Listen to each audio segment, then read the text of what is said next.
안녕하세요. 예수비전 성결교회 안희한 목사입니다. 8월 15일에 광화문에서 어마어마한 인파가 모였어요.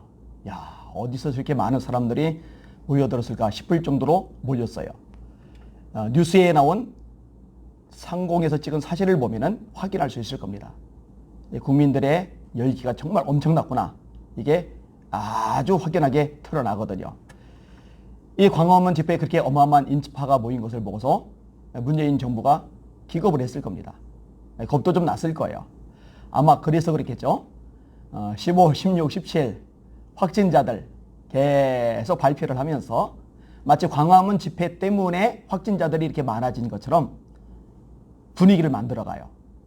근데 이 분위기를 만들어가는 과정이 꺾였죠. 고려대학교 의대 교수인 엄창석 교수도 양심 있는 의사들이 제대로 된 정보를 내놓기 시작했기 때문에 그래요.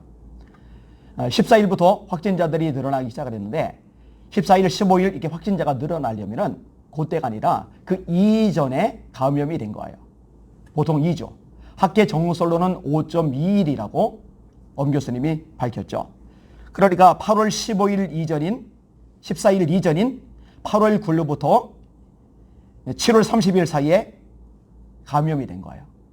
근데 그거를 8.15 집회에다 덤태기를 씌우려고 했던 거죠. 자, 이게 틀렸어요. 물 건너간 거예요. 그런데 포기를 안 해요. 더 압박하기 시작을 합니다. 광화문 집회 참석자들은 무조건 검사를 받아야 된다는 거예요. 그리고 지속적으로 집회 참가자를 압박해요. 언론 통해 집회 참가자를 마치 범죄자인 것처럼 몰아가요. 그리고 중대본에서 문자를 보내는데요. 계속 광화문 집회 참석자는 검사받아라. 광화문 집회 참석자는 검사받아라. 그래서 광화문 집회 참석자 곧 코로나 이런 공식이 새겨지도록 자꾸 머리를 굴려요. 제가 몇 가지 이야기를 할 겁니다. 앞에 부분들은 전에 얘기했던 것들하고 중복이 좀 될 거고 뒤에 있는 부분들은 좀 새로운 부분들이에요. 첫 번째로 해운대입니다. 해운대나 광안리에 모인 인파는요. 광화문에 모인 인파보다 더 많습니다.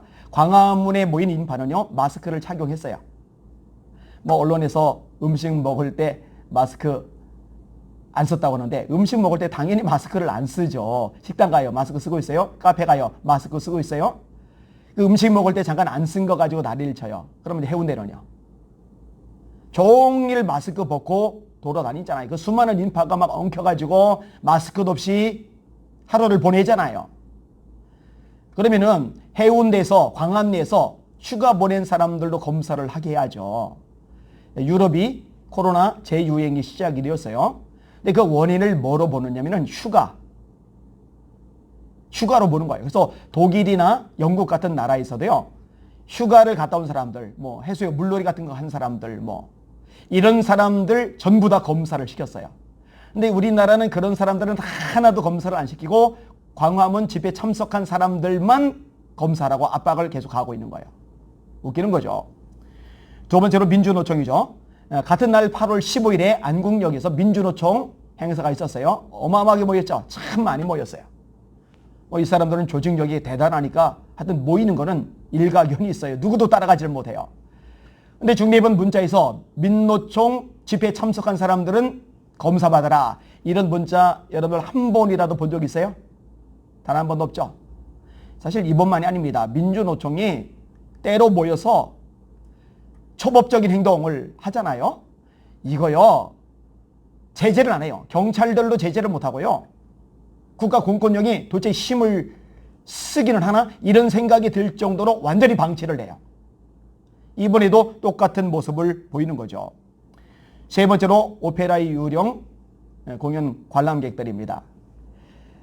오페라의 유령 공연 여기서 확진자가 발생을 했죠. 배우, 제작진 127명 전원, 투숙객 등 376명 모두 자산에 조사했다. 방역당국이 밝힌 거예요. 왜 여기는 전수검사 안 하냐? 그러니까 아니야 이렇게 했다. 할 만큼 했다. 이렇게 밝히는 거죠. 문제는 관객 8,578명은 조사하지 않았다는 겁니다. 그러면서 아주 구차한 변명을 해요. 배우들과 접촉 가능성이 없었다. 배우들과 접촉 가능성이 없었다. 거기가 어디예요? 실내죠, 실내.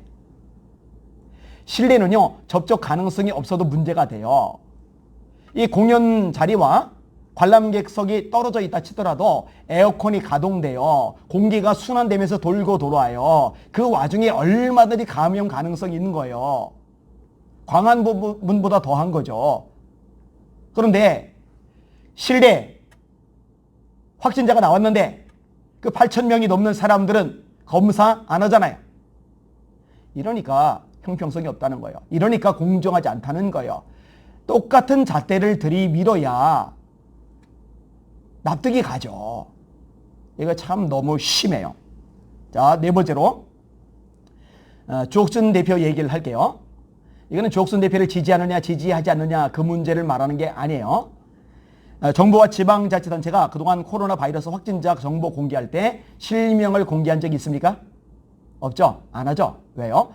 코로나에 걸린 것만으로도 피해를 입은 거예요. 이게 드러나 버리면 2차 피해를 입어요. 그래서 그들을 보호하기 위해서 신상 정보를 공개하지 않는 거예요. 당연한 얘기죠.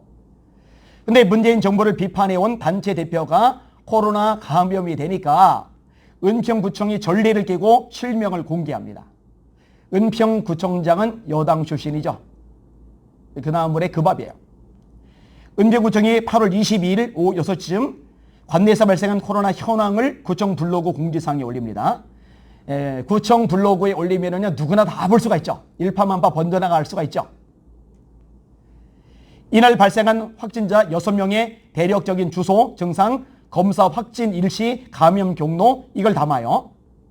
그동안에 은평구가 이 코로나 공지사항을 여러 번 냈는데 감염 경로에 대해서 은평 샵 125 확진자 이런 식으로만 내요. 절대로 이름을 안 밝혔어요. 고유 번호만 기재를 하는 거예요. 그리고 그날도요, 확진자 가운데 3명의 감염 경로는 똑같이 번호로만 했어요. 그런데 주옥순 대표만 이름을 딱 블로그에다 올려놓은 거예요. 머리 굴린 거죠? 광화문 집회 참석자들을 매도하기 위한 좋은 구실을 얻어낸 거죠? 정말 양심 없어요. 정말 양심 없어요. 형평성 없어요. 공정하지 않아요. 공정? 그런 거 관심 없어요. 무조건 진영이에요, 진영. 자기 진영은 보호하고 자기 진영 아니면 가차없이 적폐로 몰아가고. 악해요. 정말 악해요. 5번째로 광화문 집회 때 경찰들이 어마어마하게 투입됐더라고요. 몇 명인지 아세요? 9,536명. 아니, 서울에 폭동 났어요? 대규모 폭동이 일어났어요? 선량한 국민들입니다. 나라 사랑하는 마음으로 간 거예요. 선량한 기독교인들입니다. 조국이 걱정되어서 기도하려고 한 거예요. 그런데 경찰을 거의 10,000여 명을 투입을 한 거예요. 그 경찰들 밀착되어 있죠. 그 사진 보세요. 뉴스 같은데. 따닥따닥 붙어 있잖아요. 그러면은 그 광화문 집회 참석했던 사람들 중에 확진자들이 그렇게 많이 나오면 이 10,000여 명이나 되는 어마어마한 경찰들, 그 중에도 확진자가 많이 나와야 정상이죠. 확진자가 몇 명 나왔는지 아세요? 딸랑 7명. 좀 장난치는 겁니까? 그 말이 됩니까? 그냥 웃음이 나와요, 웃음이. 야, 이건 아닌데. 이게 진짜 해도 심하다, 너무하다. 생각이 저절로 드는 거예요. 자, 6번째로. 이날 광화문 집회에 경상도에서 많이 왔더라고요. 부산 같은 데서도 참 많이 오고요. 뭐 전국 곳곳에서 다 많이 왔어요. 그러니까 그렇게 많은 사람들이 모였죠. 그리고 전라도 지역에서도 꽤 왔어요. 그런데 전북 지역 목회자들 압수수색하는 일이 발생을 했어요. 경찰이 그런 일을 한 거예요. 광복절 집회에 참석한 목회자들, 이들에는 압수수색, 엄청난 일이 발생을 했습니다. 전주시가 고소한 거예요. 23일 오전 7시 30분부터 1시간 동안 광화문 집회 당시 인솔자 역할을 한 목사 7명의 줄거지에 대한 압수 신청을 진행했다라고 경찰서가 밝혔는데요. 전주시가 21일 명단 제출을 요구한 거예요. 요구했는데 응하지 않으니까 경찰에 고소를 했고 신고를 했고 경찰이 아주 열심히 적극적으로 나선 거예요. 심지어 목회자를 교회까지 가서 압수수색해서 명단 다 찾아냈어요. 아니 그러면은 민노총 집회 참석했던 사람들도 명단 제출하라고 해야죠. 해운대 같은 데 갔던 사람들 명단도 제출하라고 해야죠. 시가 편파적이에요. 경찰도 편파적이에요. 그 목회자들이 무슨 잘못을 저질렀는데요? 무슨 범죄 행위를 저질렀는데요? 안타까워요. 나라가 어쩌다 이렇게 됐는지 모르겠어요. 7번째로 교회에서도 박해가 일어났더라고요. 여러분들이 저한테 메시지를 보내주셨는데요. 광화문에 갔다 왔다는 것을 알더니 목사님께서 교회에 2주간 오지 말라고 그랬대요. 걱정됐나 보죠? 코로나 감염이 될까 봐? 그러면은 휴가 갔다 온 사람, 혹시 해운대 갔다 온 사람도 2주간 교회 오지 마십시오. 이렇게 해야죠. 그래야 공평하죠. 혹시 여러분 가운데 민노총 집회 연주자, 아니면 갔다 온 자, 아니면 근처 가서 구경한 사람이 있으면 그 사람도 2주간 교회에 오지 마세요. 이렇게 해야지 공평하죠. 그래야 공정하죠. 아니, 품어야 될 자신의 양떼들 아니에요? 감싸 안아야 될 자기의 양떼 아니에요? 근데 어떻게 이렇게 편파적인 행동과 태도를 보입니까? 뭔가 잘못됐어요. 그러면 안 돼요. 그러면 안 돼요. 코로나인데 왜 갔느냐? 이게 이제 언론에서 또 네티즌들이 상당 부분 문제 제기하는 부분입니다. 코로나인데 왜 갔느냐? 솔직히 대한민국 국민들 중에 코로나에 대해서 두렵지 않은 사람이 누가 있겠어요? 마스크 대란 났을 때 사람들이 마스크 사려고 약국 앞에 장시간 서서 기다렸잖아요. 왜요? 코로나가 그만큼 두려운 거예요. 현 정부가 중국에 어마어마한 마스크 양을 보내고 국민들은 마스크가 모자라서 그렇게 생고생을 해요. 자, 이렇게 두려운 코로나, 이렇게 신경 쓰이는 코로나, 이렇게 겁을 먹게 하는 코로나. 그런데 이 코로나가 두려움에도 불구하고 광화문 광장에 그렇게 많은 사람이 모였다는 얘기는 그만큼 열망이 대단하다는 거예요. 그만큼 나라 사랑하는 마음이 끔찍하다는 거예요. 그걸 거꾸로 생각을 해야죠. 여러분, 폭우가 어마어마하게 쏟아졌잖아요. 근데 부산 같아서 온 분들은 속옷까지 다 젖었을 텐데 그 상태로 늦게까지 머물고 그 상태로 5시간, 6시간 장거리 젖은 몸으로 차 타고 이동을 하고 얼마나 곤욕스럽고 힘들고 지치고 곤란했을까요? 그럼에도 불구하고 나라 사랑하는 마음으로 모인 거거든요. 그런데 그렇게 말을 해요. 가만히 보니까요. 광화문 집회에 참석했던 사람들 여러모로 눌릴 것 같아요. 압박이 너무 심하니까. 문자가 제 쪽에서 오니까. 심지어 사람들 동원돼가지고 사람들이 당신 빨리 가서 검사받으라고 이렇게 압박을 가하니까. 근데 여러분 잘 들으세요. 죄인 취급을 당할지라도 눌리지 마세요. 당당하세요. 왜 갔는가? 나라를 사랑하기 때문 아니에요? 나라를 지키기 위해서가 아니에요? 여러분들은 범죄자가 아니고 애국자입니다.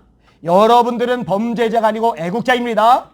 여러분들은 범죄자가 아니고 애국자입니다. 정말 나라를 사랑하기 때문에 이 나라를 지키기 원하는 마음이 뜨겁기 때문에 그 먼 거리 달려온 거잖아요. 비바람 뚫고 머물러 있었던 거잖아요. 대가를 지불한 거잖아요. 코로나도 뚫고 나온 거잖아요. 주눅 들지 마세요. 다시 말합니다. 여러분들은 범죄자가 아니고 애국자입니다. 전 여러분들이 너무 귀하다고 생각해요. 여러분들이 너무 자랑스러워요.